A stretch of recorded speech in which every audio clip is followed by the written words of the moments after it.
So let's go and get started with tonight's or today's lecture time. So um, y'all see that okay, right? All right, so you should have these slides shared with you as well. All right, so you don't have to pull them up. Basically, I'm making taking a test way too easy for you, okay? Because anything that's going to be on a test is going to be on a slide. Capiche? Does that make enough sense? All right. Um, Now, here's something you may want to do. You may want to, still type out notes on a Word doc or something or Google Doc because I will fill in some stuff. The slides are points. All right. If you want to fill in some stuff, type that out. Feel free to take those notes as well. But this is easier. So I'll have basically 3 sets of slideshows for each section that we're going through. So here's just the name of the class, kind of an introduction, of course. So we're going through the missional foundation section, 3 lectures, all right? So we're going to do the first one tonight, which is why plant more churches in North America. So we have a minor at Piedmont called North American Church Planting, and we have a class called Disciple Making and Church Planting in North America. I'm trying to shorten that name.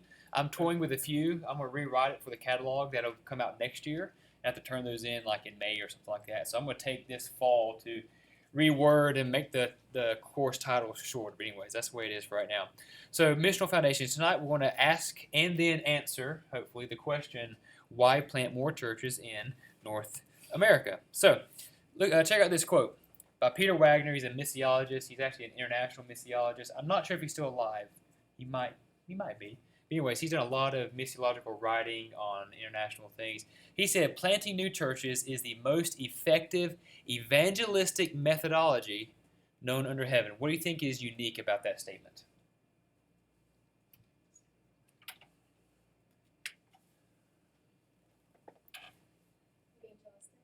Okay, evangelistic.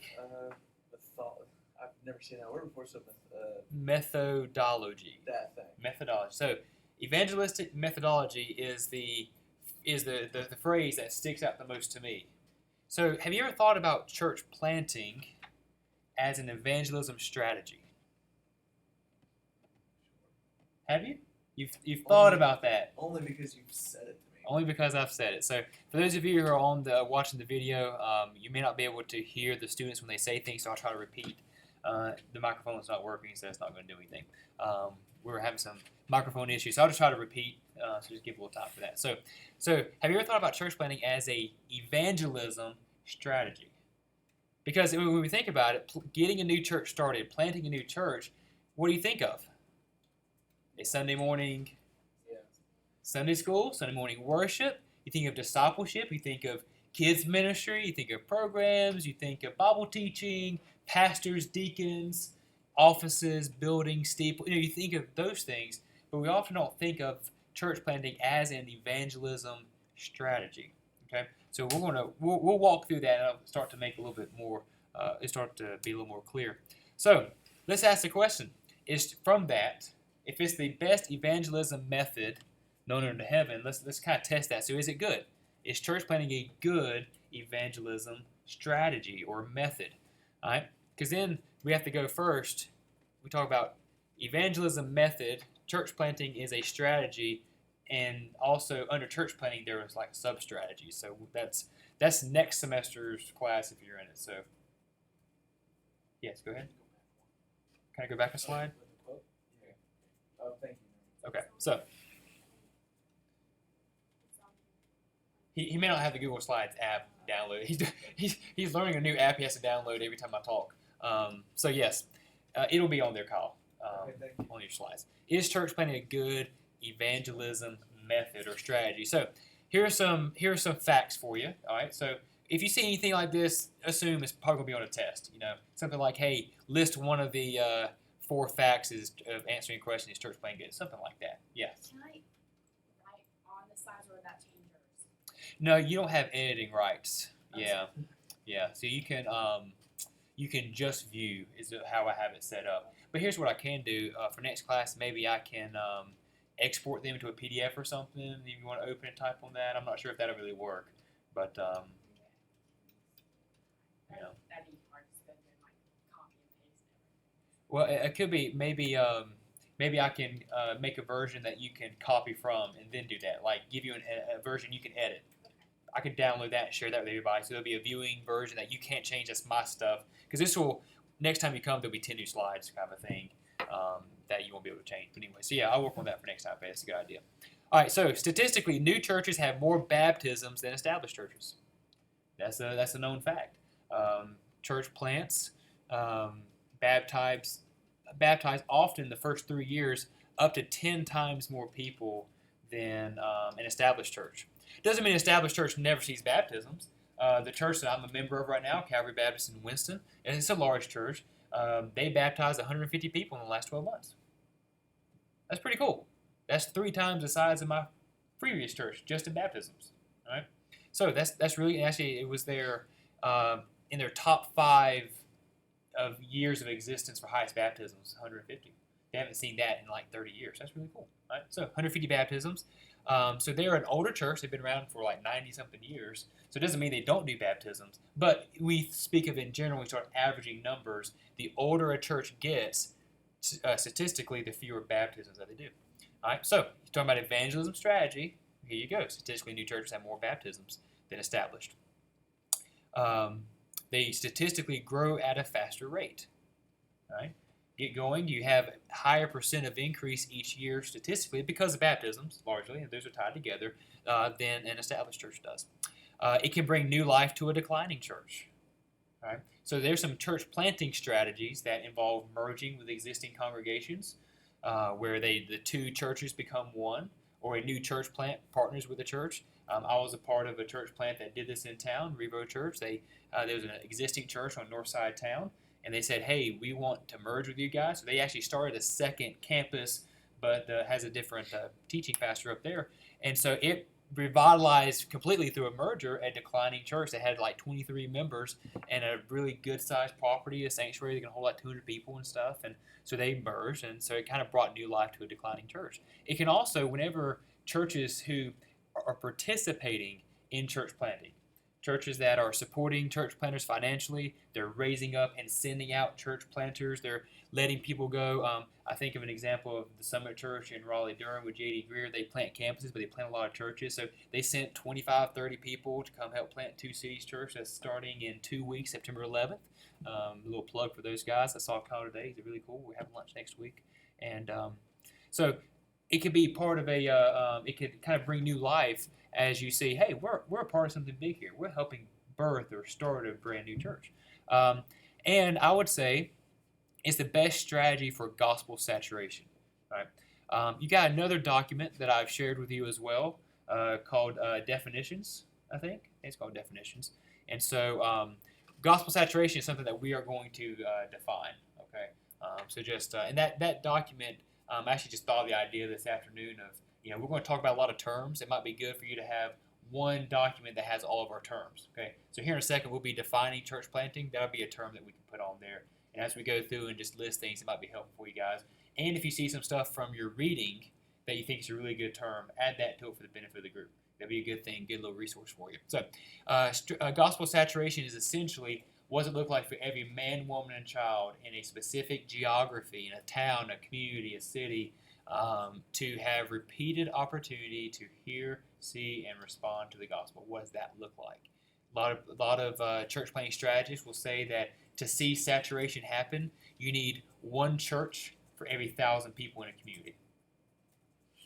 One church for every 1,000 people in a community. So here in Winston-Salem, we need at least 250 churches that are healthy, keyword healthy, doing good ministry to see saturation happen. We probably have 250, 300 churches here in the area, but 80% are declining or on the verge of death. That's the reality. That's also another reason why is church planting good. We'll talk about a little bit later, but there's so many churches closing their doors.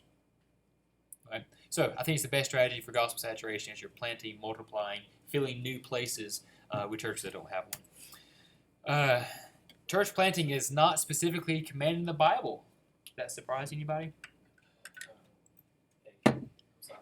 Yes. Repeat the definition of gospel saturation. We're going to actually have a whole lecture on that. All right, beautiful. Yeah, so just wait for that lecture. Yeah, we're going to talk a lot about that. That's the 2 weeks from now, I guess. Church planting is not specifically commanded in the Bible. Jesus never said, go plant churches. He said, I will build my church, right? Matthew 18. Isn't that the only passage he actually says ecclesia, church, I think? Maybe he said it somewhere else. I think there's another place. But anyways, we can look that up and fact check it later. But I'm pretty sure I know there's only like 2 places Jesus even says the word church. One of those there, but it's actually not talking about go and plant new churches. Right, exactly. So it gets down to how we're going to define church. So is church planting commanded in the Bible? Not specifically. But it is the natural byproduct of the Great Commission to make disciples, just as Faith just said. If you make disciples, plural, you've got a gathering of believers. If you're doing that in a specific location, you're bringing them together as we see modeled in the book of Acts. So church planting is not commanded, but it's modeled. Okay, the whole book of Acts is basically a church planting how-to, but it's all through disciple making. Proclaim the gospel, calling for people to repent and believe. They gathering in homes to study the Bible and pray together and learn together under leadership, under elders and deacons who were serving, and then they multiplied out from there. They also met in homes, they met in synagogues. So you see churches forming, and then Paul, who does he write letters to? Churches. The church in Ephesus, church in Philippi, church in Galatia. Exactly. Now, they would have been the church in the city. It would not have been Paul writing a letter to Calvary Baptist Church. It would be writing a letter to the churches of Winston-Salem is kind of the idea. So when we think of him writing to the Ephesian church, don't think of one small body, not one gathering. It was the saturated city, multiple communities. That gets into a little bit more ecclesiology than this class, but we're going to talk about ecclesiology because we're talking about church planting. The whole second class is subtitled Developing a Missional Ecclesiology. So anyways, we're going to get into that, and I'll share some opinions. I have thoughts about some of those things, but anyways. So church planting is not specifically commanded, make disciples is. All right, so what do we mean by church planting? Plant.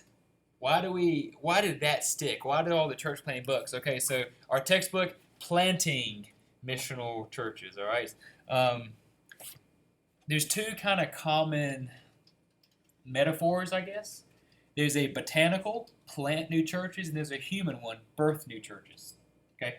You'll hear those interchangeably depending on who you talk to, depending on which church planting network you talk to, depending on which writer or missiologist.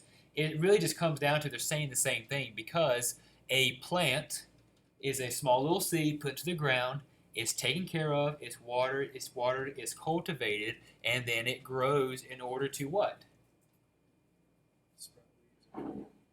Fruit, which leads to more seeds, which leads to more plant. Exactly. Okay, same idea with humans, all right? To human, now this is not the burden to be taught. We're not having that in class tonight. Yeah, sorry. That would be another lecture. So, but birth, 2 humans come together, a seed of sword is planted, all right? The baby grows, develops, and then one day multiplies himself, right? Okay? So you'll hear these 2 throughout any kind of reading you do. I just want you to be more familiar. There's a botanical and a human. Plant new churches, birth new churches. When we start talking about the phases of church planting, that's the next class. The phases we walk through, like for the human analogy, if you read the books by those guys, they talk about the prenatal stage. They talk about the conception stage. I want to plant a new church. Calgary needs new churches. That's the conception stage. This idea that gets conceived in my mind. I don't like that analogy. I don't use it. I show it. I don't like it because I don't want to talk about. You go to a lost person. You're like, hey, I'm in the conception stage of birthing a new church. I'm gone. Like that's just weird to talk about. So I don't like that as a. It's a little bit old. It's all the books in the '80s about church planting, which is like 2 of them. People didn't write books until the 2000s, really. But those 2 books influenced. Aubrey Malcolm's one of them, Bob Logan the other. Those 2 books basically dictated the conversation for the next 20 years. And so prenatal is developing, and then there's the birth. It's messy. A church is born, and then it matures, it maturates. Another big word for you, maturates, and then it reproduces. So anyways, that's next. Here's the basic idea. The reason why we go with church planting is the more common than church birthing. It used to be called church extension. The old, like if you look at stuff from like 150 years ago, it was church extension because and they had a very different way of starting a new church. But they would start a church, and it wasn't a real church yet. So have you ever heard of a church be called like Riverside Missionary Baptist Church? Have you heard that? All right, so that missionary got started long time ago because it wasn't a real church. So they put missionary in there, meaning that it was still tied to a mother church that was still governing it in some way, still dictating it, helping it get started, and at some point it could become autonomous. It could break off, but it had been doing its own baptism, had a pastor, doing the sacraments, all those type of things that we define as a church. It had been doing that for years sometimes. But then the mother church had to let go. We don't do it that way anymore very often. We have more partnership than mother. Yeah. So like where my grandparents go, it's called like Abbott's Creek Missionary Baptist Church. Yep. And then Abbott's Creek Baptist Church is across the street. Yep. So they couldn't change the name. So No, like they're both. they probably maybe planted each other. That could have been it. So yeah, if you see, I always found that confusing when I'd go visit their church. Like, why are there two of the same name? if you are a part of a church that has a history of at least 100 years or so, or 50 to 100 years, check the church constitution, or like the articles, like when they were first started. Find out what the original name was. So the church I'm at now, Calvary Baptist in Winston. So it's known as Calvary Baptist Church. 3 words. In the church articles of whatever, the old documents, its official name is Calvary Independent Missionary Baptist Church. That is so legally, I am a member, on paper legally, of Calvary Independent Missionary Baptist Church. It's been known for the last 80 years as just Calvary Baptist Church. But when it was first incorporated, it was a mission church that was under somebody, and they weren't Southern Baptist. They became Southern Baptist later, so that's where it all came from. So anyways, that is too much nerdy that you don't want to know. Here's the big idea. Churches were made to reproduce after their kind. Just like humans, animals, fruits, veggies, all those things, they are made to reproduce. That's why we multiply, we make disciples, plural. Okay, so that reproduce will probably show up on a test. I'm trying to give you some hints. All right, here's your definition for church planting. Church planting, here's the simplest, shortest definition that I love the most. Disciple making that results in new churches. J.D. Payne. His book, Discovering Church Planting, it's a really, really good textbook on church planting. It'd be a great one to have on your library. I would use it here, but Mr. Hayes uses it in his international church planting class. J.D. Payne has done both international and North American church planting, so he has a really good experience, and he is now at David Platt's old church as the kind of church planting pastor, basically. And so he's helping plant churches in India as well as planting churches here in the States. So he's doing a little bit of both. So his book kind of bridges both. That's why I really like it. But he defines church planting. Now, his original, in the book, he actually says evangelism that results in new churches. But about 2 years after the book came out, he wrote a blog post, and he said, I'm really thinking more disciple making that leads to new churches. So if you read the book, it's evangelism, but he's done a little more thinking, and it's disciple making, because when you make a disciple, there's evangelism coupled with discipleship. That means to make a disciple. So that's why he does it this way. Here's a little bit longer definition. This is one that I kind of concocted with some other things, but probably won't have this one on a test. Just wanted to throw it out there because I spent time last year writing it out, so you need to suffer and see it now. Biblical church planting is about using contextualized methods. That's a whole class on that. In a strategic manner, whole class on that, to reach unbelievers, teach them to obey Jesus, equip them as church leaders, and send them as disciple makers and church planters throughout the world. Basically, it's a summarization, a rephrasing of the Great Commission. Okay, that's all it is. When you look at the Great Commission passage, which we're going to discuss in depth, I think next week? Yeah, next week we'll talk about the mission of God and the Great Commission. We're going to discuss pretty in depth the Great Commission and what it's actually saying and calling us to do. But I'll say in the Great Commission, though, you don't see the word plant or church. You do say make disciples, plural, of all nations, baptizing them. What was the purpose of baptism? It was bringing people into community. It was not just saying, hey, I'm going to do this action to show people I'm saved. It was also like the rite of passage into the church, right? We see that through the book of Acts. That's how we do it now. Most churches, all that I've been a member of, you had to have been baptized in order to be a member. Now, some churches, well, most churches don't say you have to be baptized at their church. You can move membership, but you have to be baptized into the global church, so to speak. So baptism serves two things. It demonstrates outwardly the change that is happened to you of your redemption, but also is saying, I'm joining this body of people on their mission. I'm joining them. So that's what baptism really means. And so when you see that, so baptizing them really leads into church formation for the purpose of what? Teaching them to obey. Right? What's one of Jesus' commands? Make disciples of all nations. So if you want to teach them to obey, you teach them to obey the Great Commission. So if we were actually obeying Jesus, we would see a lot more churches planted and a lot more people saved if we just simply obeyed what Jesus commanded. So anyways, get off that soapbox. Now we get into the good fun part. Why a focus on North America? All right, so a couple years ago, Piedmont has had a strong international missions program for a long time. Anyone know what the degree or the minor is called for that? It's just called missions, right? Right. It's not called international missions, though. We talked about making that change once this came along. But this had enough nuance to where it was okay, because we said Mr. Hayes teaches missions in his church planning. This is missions. All the courses are MI for missions or something. That's what Mr. Hayes is most of your advisors if this is your main option. But why focus on North America? So we have a missions degree here at the school, and it's been a strong. It's sent missionaries and helped prepare them for all over the world. And so we have a missions program, but we had some students who were coming through saying, I really don't feel called by God to move to another country or to another context. I want to pastor a church here. And then they start thinking, you know what, I would like to start a new church here or be a part of that. So we had students who were coming here wanting to do that, but only finding the international missions as a degree option, which is a great degree option. Probably the majority of what Mr. Hayes and I teach is actually almost the same. I personally give it a North American flavor to equip you specifically for that, where he gives more flavoring to doing it in a cross-cultural context. Okay, so it really comes down to context or contextualization is the biggest difference between our two programs.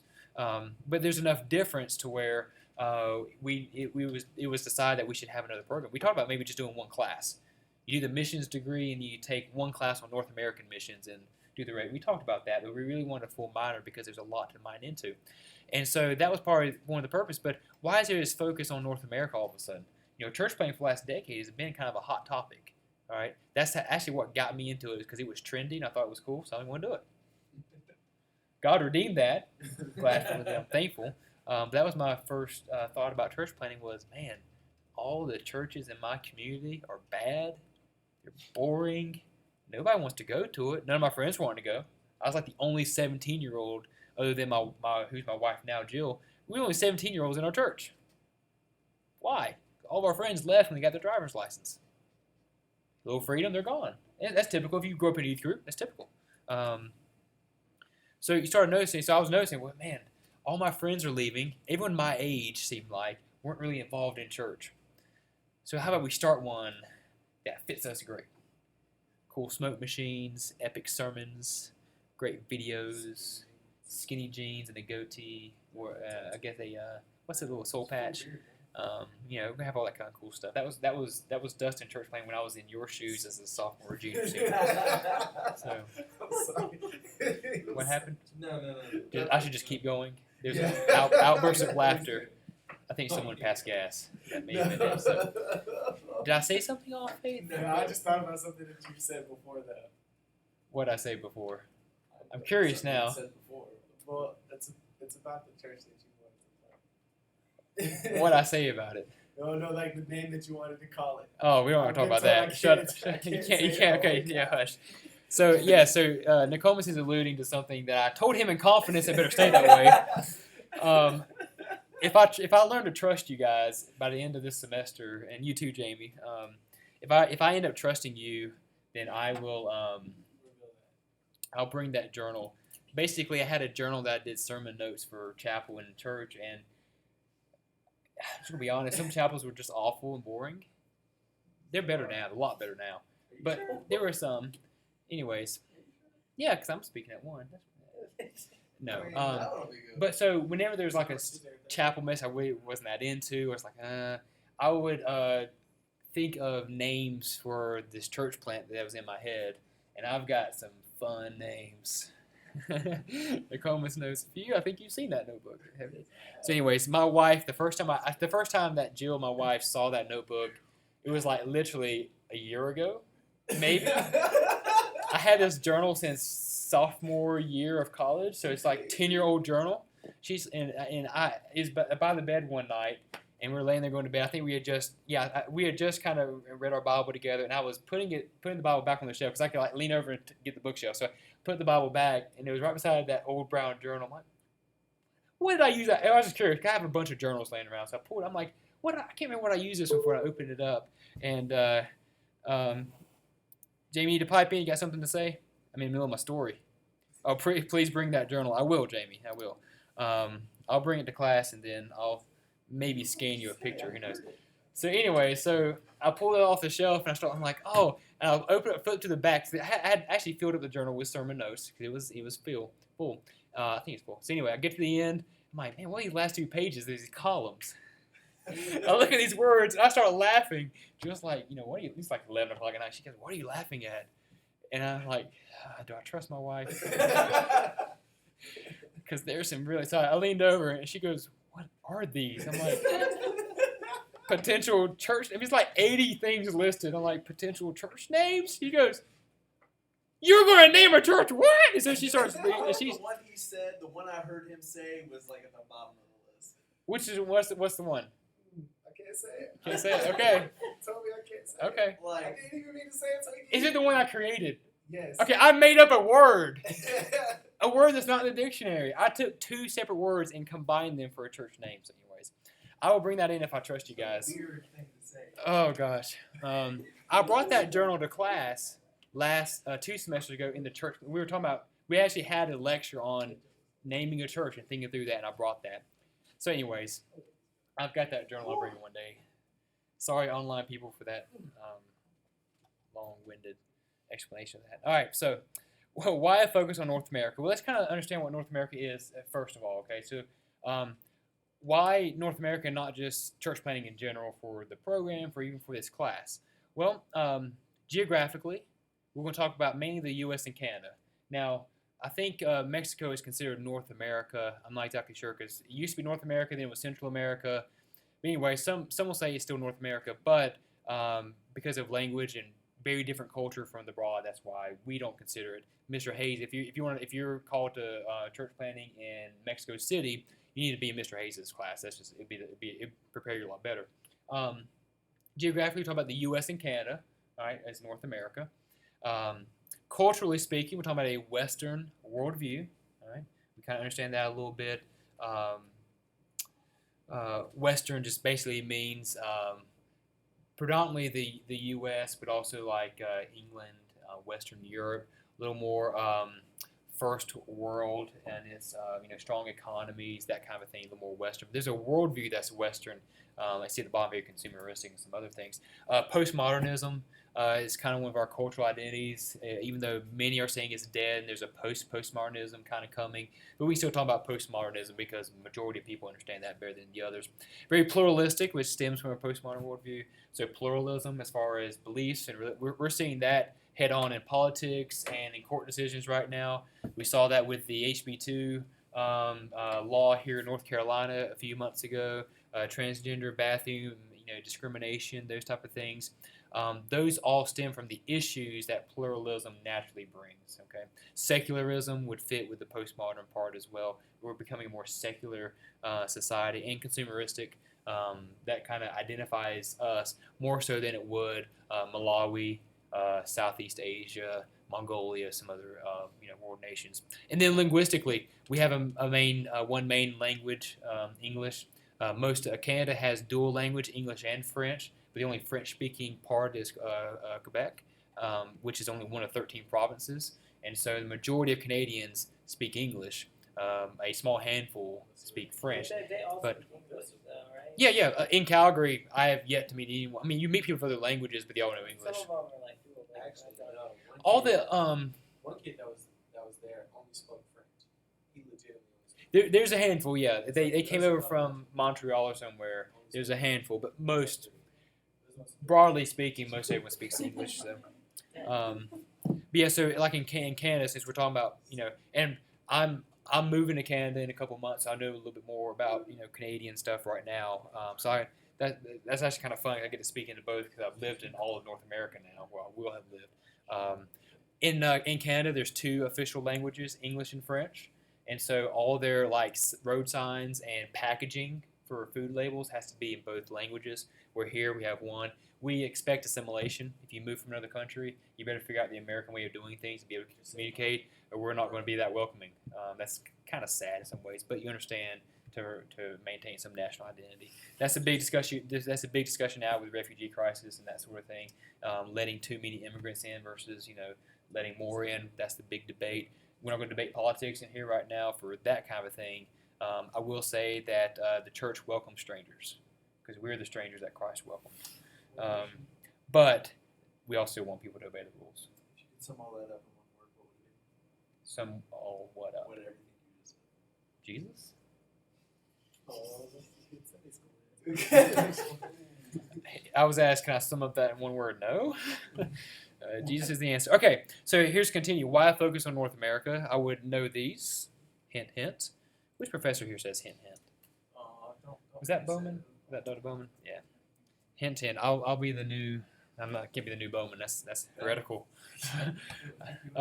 So why focus on North America? Well, here are some of the factors. There's been a decrease in cultural influence by the church. That's pretty much the pastor used to have a respected role in the community. The church is somewhere you felt safe if you went, if you were in trouble. Right now, the church doesn't have a place of influence. Used to, so like when the Moravians came here and started Bethania, and Salem, what was in the middle of their community? Church. The church building. Yeah, it was a big deal. And it was like that for me, the Pilgrims and others. One of the first buildings that the Pilgrims and stuff came over and built was a church. All right. So, but we don't have the kind of cultural influence. Look at our Constitution, some of those founding documents, see a lot of references to God and Creator and that sort of things. And now we're fighting to take it out, right? So there's a decrease in cultural influence. Christians, by and large, have fled the cultural scene. Sorry, Nico, I got to do this. You have Christian bookstores, Christian music stores, Christian magazines, Christian radio, Christian coffee shops. There was one here. It shut down a couple years ago. It's called Moby's. It was a Christian coffee shop north side of town. Confluence, another Christian coffee shop that shut down. It was actually a church plant was being there. We have Christian T-shirts, Christian basketball leagues, Christian soccer leagues, Christian. You keep going. Why? You want to take a stab at why do you think why? What's the question? Why we have Christian coffee shops and Christian movies and Christian this, Christian that? Why do we do that? It's not like an actual faith institution. It's just a cultural. It's a part of a cultural identity for certain people. We've created a Christian subculture that does not want to always integrate or influence broader culture. So when we met some opposition and we fled. Now, this is not everything. So having a Christian movie in Hollywood is a good thing. Okay? It doesn't mean we're always in this kind of subculture mode. Having a Christian bookstore is not a bad thing. None of those things are bad, but a lot of the mentality for why, if you look back at history of why some of those things were started, like in the 50s and 60s especially, and some of the 70s when culture was, going down the drain, so to speak, all the hippies were taking over, so they started creating all these Christian schools, all right? Christian this, whatnot. So they created that because culture was getting more antagonistic to the church. It was losing its influence. It became more antagonistic, so we retreat back to protect ourselves, to protect our identity. And we do that all the time with other things. So anyways, no, I'm not against. I own Christian movies. I shop a lot at Lifeway. I used to help with Upward basketball at our church. I think some of those have some good places. I would, and don't take this in, if you help with Upward, do it. It's a discipleship ministry. I would not put my kids in Upward, not because I'm against it, but because I'd rather have my kids speaking the gospel into other kids and us going to games where there's cussing and yelling and all that kind of stuff, and I'm speaking the gospel to those people. That's just my heart. So you can do what you want to, of course. Number of atheists have doubled in the last 2 decades. Right, so no longer that kind of influence. Schools that were, the very first universities in America were all Christian. They were Harvard was started to train pastors. So number of atheists have doubled, and now this postmodern worldview has dominated when it used to be a little bit more of a Christianish worldview. I would say that even in the 1700s and Founding Fathers, Declaration of Independence, it was more of a deistic worldview than a Christian worldview. There's a difference. I'm not going, like I said, I'm not going to talk politics. Talk with Mr. Moore a little bit more about that. Was America founded as a Christian nation? Yes and no. You got to define Christian. You got to define nation. You got to really dig into the authors when you have, this is be real. There were some signers of the Constitution who owned slaves and did not believe the Bible was inerrant. Can you say that they were Christian? Struggle. I wasn't there. But I probably would have thought the same way. Number 2, increase in total population with decrease in church. All right. So population has increased. Number of churches has decreased. Now we're seeing that uptick a little bit now because there's been an emphasis the last decade on church planting, but we're still we haven't really hit the break even where the number of churches closing is matching the number of churches start. We're getting close. We may have just bumped ahead. Dr. Stetzer, who wrote the book, his group does a lot of research on that, and he was sharing it with us in the class. It may have been like 2014 was the first year we planted like one more church and we lost, kind of a thing. So we're slowly getting there, but when you're doing that, just barely keeping up with water closing and 80% on the verge of death or they're declining, it's still not in a good state. So we are, I'll get to this point in a second, but 75% of the U.S. population will check off on a census that they are Christian. But if you really get down to that's actually Catholics, Mormons, Jehovah's Witnesses, Unitarian, and cultural Christians. So you talk about there's the unchurched, people who just don't have anything to do with the church. The de-churched, we were part of a church, but something happened and we're no longer there. And then there's the lost churched. They are sitting in the pews and don't know Jesus from Adam. They're religiously lost. So that's kind of the 3 kind of people that we're really dealing with. If you probably get down to real numbers, 20-25% of Americans will probably be considered evangelical Christians, believers. You take that down even further, who's actually practicing it. I can't remember. I saw this statistic recently. I should have wrote it down, or I may have seen it somewhere. But it's like 3% of Christians in average church share the gospel on a regular basis. Like 3 to 5%. It was in single digits. So there's 95% of people disobeying Jesus. Issue there, I think. So anyways, we'll talk about it. You guys won't do that because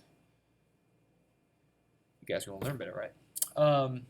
Many of our major cities, is a missiologist and international missiologists have said if a region or a geography gets below 10% Christians, it needs outside help to break past that 10%.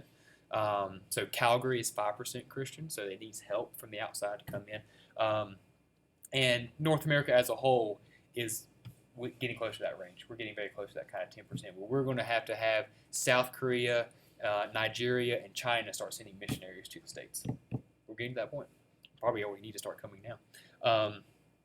We have some of those unreached cities in the world are at our back door. We're going to talk about some of the numbers in a second, so I don't want to ruin that, but we have some of those that we want to talk about. Third reason, there's been an increase in immigration from non-Christian nations. All right? So a lot of immigration coming from the Middle East, from Asia. They don't always bring a Christian worldview. The majority do not. They bring their home religion, all right? Whatever that is. It was Islam, Hinduism, Buddhism. No religion. They come from Europe. It's probably agnostic, no religion. What we call a nun, which is the next one.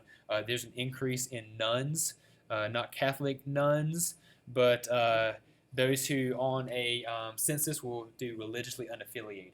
All right, so here in Winston-Salem, it's about 1/4 of the people in Winston-Salem will put that on a census. 1/4. 250,000 people, what's 1/4 of that? 60-something thousand, 62,005, something like that.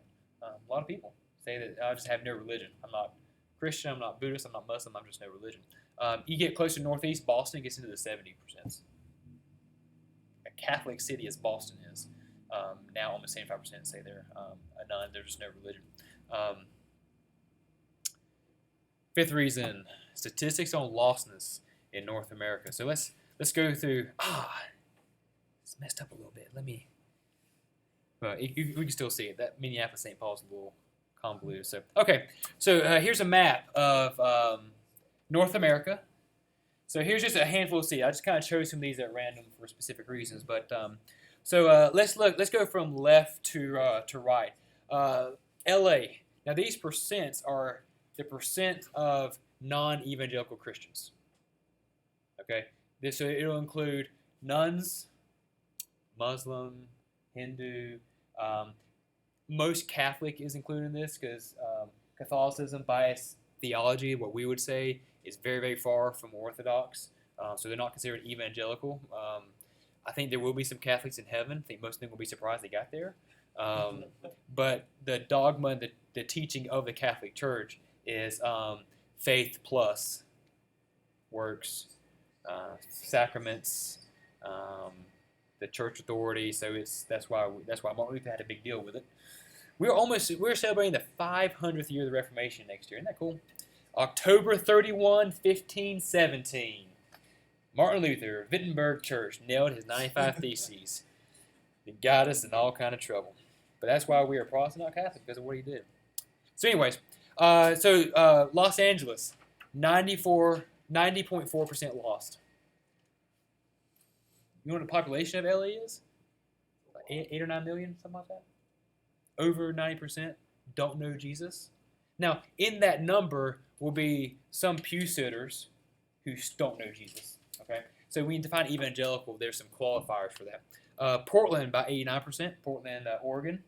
Portland, Maine, which I don't have here, is like 98% lost. Okay.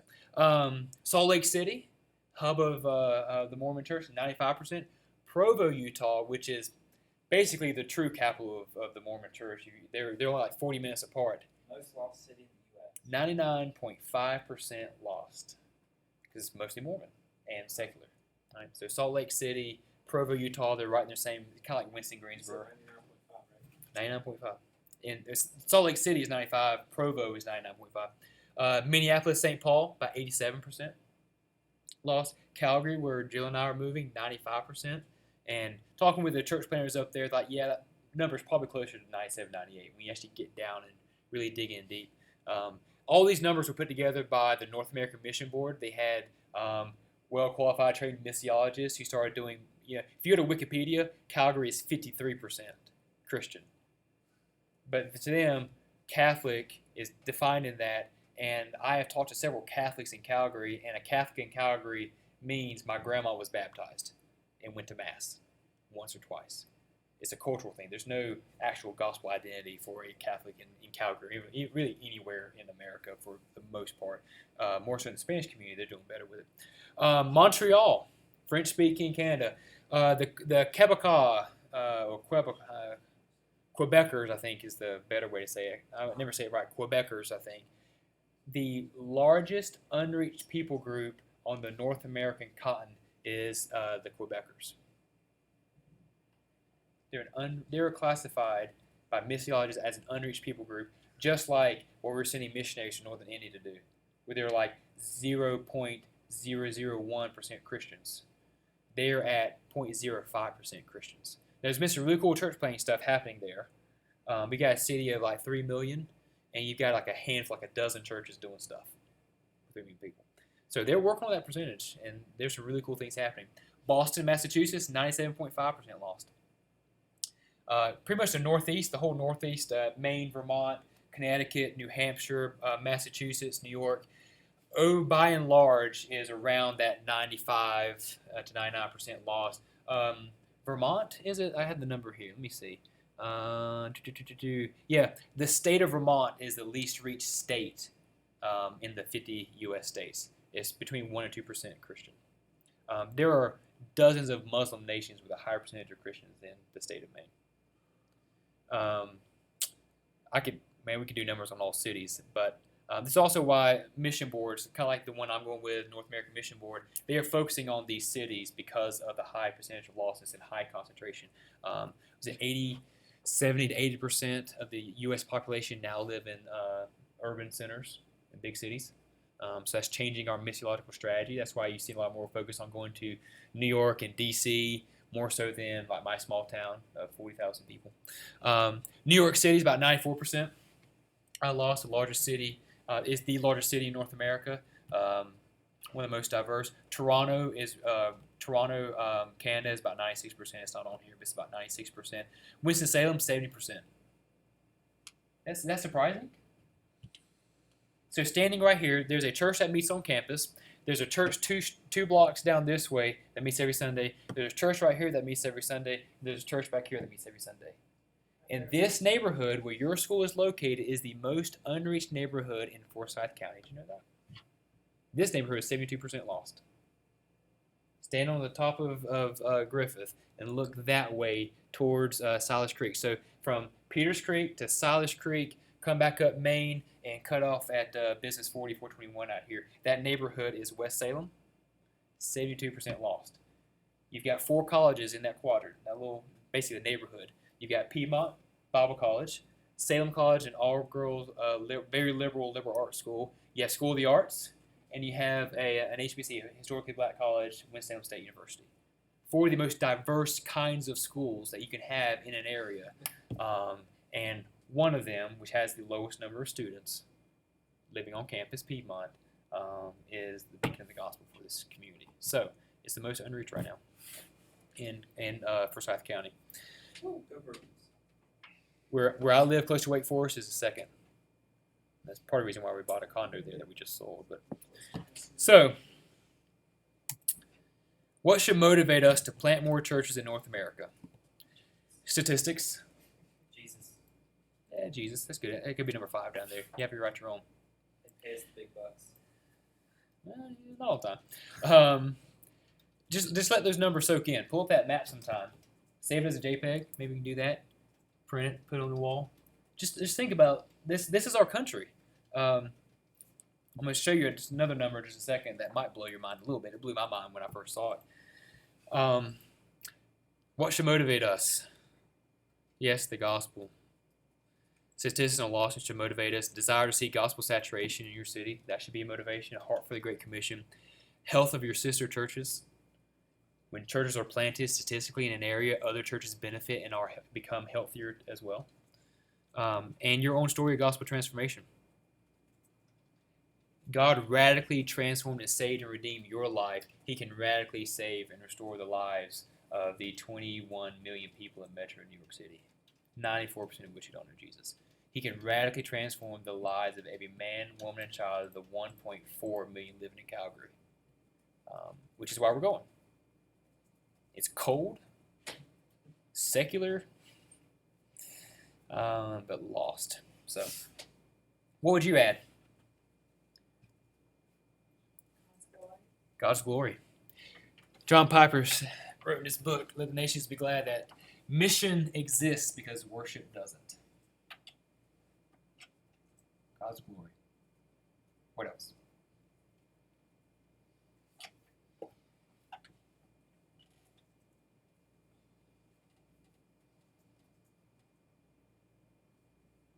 I honestly think that's the main one, because whenever you focus on that, then all those other things fall into place, because then God gives you a passion for people. Exactly. Then we say obedience to Jesus. I left a lot off here because this is what gets into a good conversation. Obedience to Christ, obeying our Lord and Savior. Jesus loves Winston-Salem more than we do. He loves your hometown more than you do. He loves Calgary more than I do. All right. What else? Jamie, feel free to pop in as well if you have a thought. When I think about that question, my answer is one, the gospel, and then the second is the gospel saturation in your city, because the gospel saturation, or having a gospel influence in specific areas of the city that handles, I think that truly is just a hope for everything that happens. If I think of like some of the things that is very just very specific. Fatherlessness is on the increase with children. Yeah. A lot of people are growing up in broken homes. Like families, period, are just being destroyed. Period. The image of what a family is supposed to look like is being destroyed. How do you fix that? Well, God has the perfect plan for a family, and it's written in the scriptures. How are these people going to know that without having some sort of gospel influence, gospel saturation? Yeah. You know, and then, which ultimately too is leading to a faith saying, which is to the glory of God. Like God is, God is truly glorified in that. That's just beautiful worship from the believers, and just an amazing opportunity for those that don't know Christ, that don't know Him, whether it is through being de-churched for whatever reason, or just completely just unreached. Yeah. Like that gospel saturation opens up so many opportunities for reconciliation from the de-church, if it was by any sort of hurt, or if it was just, I just didn't think church was cool. Well, there comes some reconciliation from pure gospel saturation. In a couple of weeks, we're going to talk about crafting your own personal mission statement for your life. It's a good exercise that we're going to do in a couple of weeks. So I have a mission statement and a mantra for my life. They're tied together. You get a second. So my mantra that I just remind myself has been for the glory of Christ and the good of my city. Whatever I do, it's got to be for the glory of Christ and the good of my city, no matter what I do. When I go grocery shopping, how am I glorifying Christ and being good to the people in my city? That's being friendly and serving, that kind of thing. My mission statement is, what am I going to do? You know, how God has wired me, spiritual gifting, all these type of things, opportunities given me. What am I going to do to see that happen? So mine is make disciples, mature leaders, and multiply churches. I'm going to focus on those three things for the rest of my life. So maturing leaders is what I'm doing with you guys. That's one of my three. The other, I'll do that as well in our church plants, because we want to multiply more leaders in churches and send out more planters and whatnot. So I'm going to invest my time in leadership development. It's going to be a big thing that I want to invest in. But I want to make disciples, see lost people come to know Christ, and to see new churches get started as a result of all that. So that's my personal mission statement: is I want to make disciples, mature leaders, multiply churches for the glory of Christ and the good of my city. Wherever my city is, wherever He takes me. It's been in Winston-Salem for a decade. It was Rockingham, North Carolina for 18 years, which I didn't do any of that as a cultural Christian growing up as a PK. And then the next 10 years at least, we'll be doing that in Calgary, and then wherever else He wants to after that. Will I stay in Calgary or go? So, what should motivate us? Yes, Jamie, go ahead. Oh, maybe you type something. Let me pull it up. All the broken families should motivate us to plant more churches and make disciples. Exactly. Gospel transformation should motivate us. And, yeah. Ladies first. It says church planning, but also talking about like the revitalization part of it. I guess I don't know if this has anything to do. I guess the health of the sister churches. So just seeing like empathy in a lot of churches. Not empathy, apathy. Wrong word.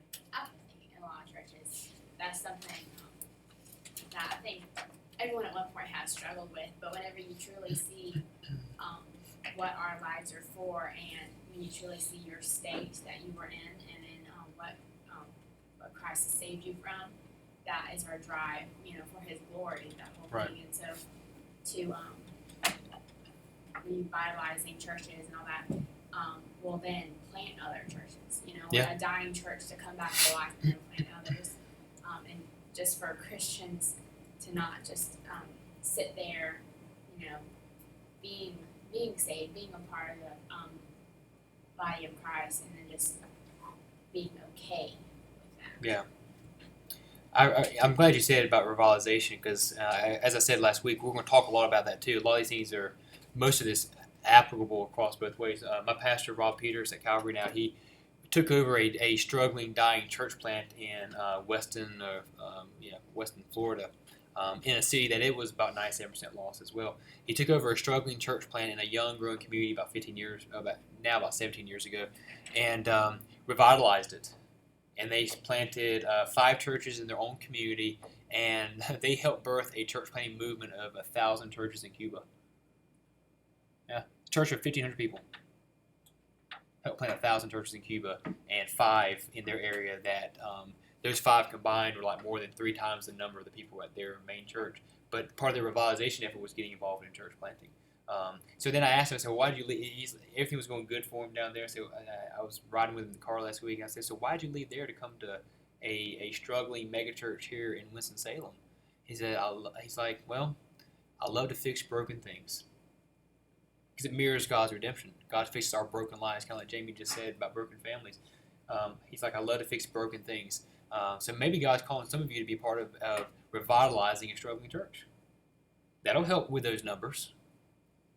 You know, we have a lot of church buildings. We just need to get healthy disciples and activity happening in those, and good gospel-centered preaching and teaching. So we only got a few more minutes. So the United States population right now is around 322 million. Let's be generous and say 75% are lost.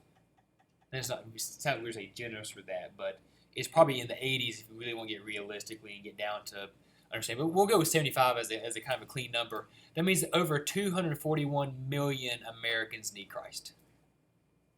All right.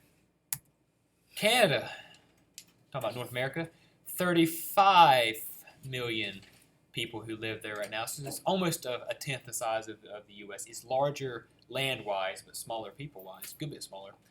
95% across the board Canada. Calgary is the average. You can go to almost any Canadian city, and you're going to find in the mid-90s% of people who don't know Jesus. In just about every Canadian city. 95% are lost without Christ. So there are over 33 million Canadians who need Christ.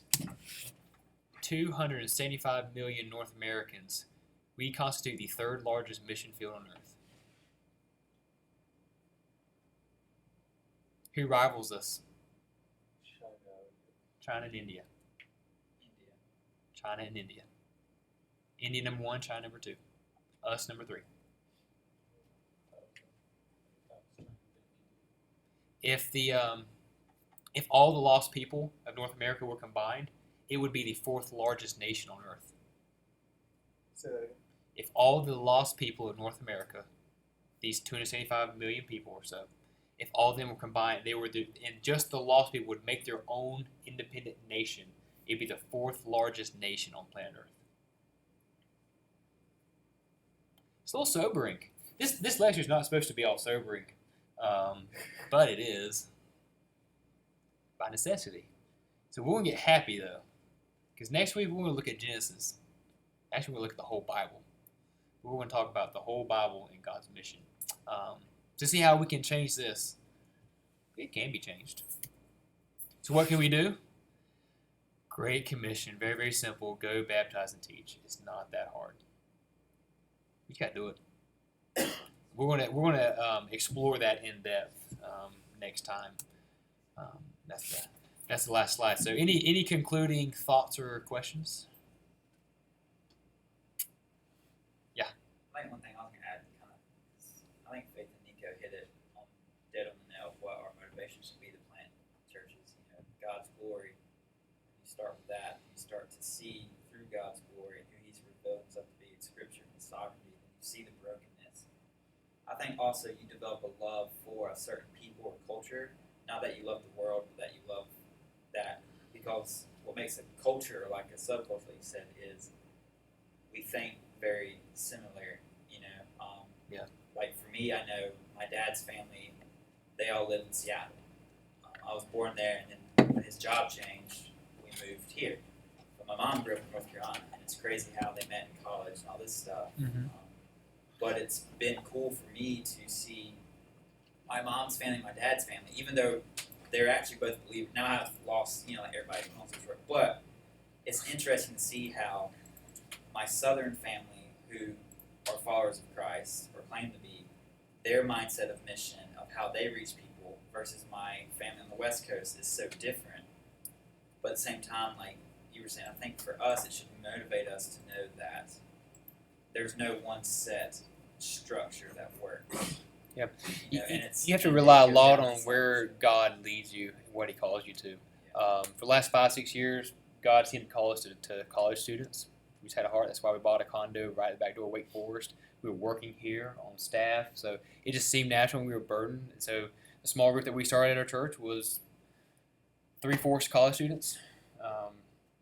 At one time, Jill was the only non-college student because I was still working on a degree, but then a few others came. But anyways, yeah, follow who God gives you a passion for. As you're going to see, like I said at the beginning last week, this is not all about those who are called to plant and pastor a church in that kind of more traditional way. It's called for those who want to be disciple-making leaders in whatever capacity God calls you to. Let's take another 10-minute break. We'll reconvene at 8:32 and we'll wrap up tonight.